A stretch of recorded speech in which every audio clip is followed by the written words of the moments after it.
भारत के जनूबी शहर हैदराबाद के इस कुतुब मेले में भारत की मुतअद्दिद ज़बानों की किताबें मौजूद हैं।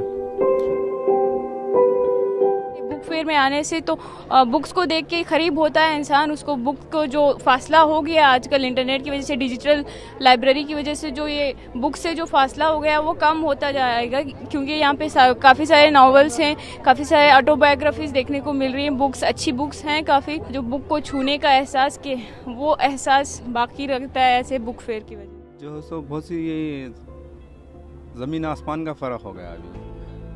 क्या है, ये नेट आने से, ऑनलाइन जो सो बुक्स मिलने से, और ये स्टोरी बुक्स वगैरह जो बच्चों को जो शौक़ था पहले, रीडिंग का जो शौक़ था, अब जो है सो बिल्कुल ख़त्म हो गया, और वो हिसाब से उन लोगों की भी नॉलेज भी बिल्कुल लिमिटेड नॉलेज हो गई।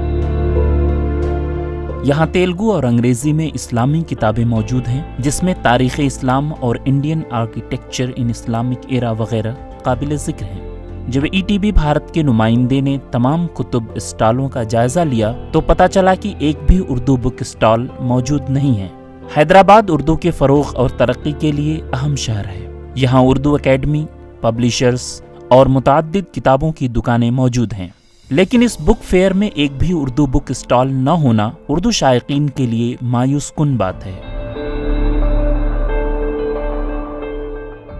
नाज़रीन, पूरा बुक स्टॉल्स हमने घूमा और देखा कि यहाँ पर 330 से ज़ायद बुक स्टॉल्स मौजूद हैं, लेकिन उर्दू ज़बान से दिलचस्पी रखने वालों के लिए यहाँ मायूसी है, क्योंकि उर्दू किताबों का एक भी स्टॉल इस वसी व अरीज़ बुक फेयर में मौजूद नहीं है। हैदराबाद से मोहसिन अली, ETV भारत।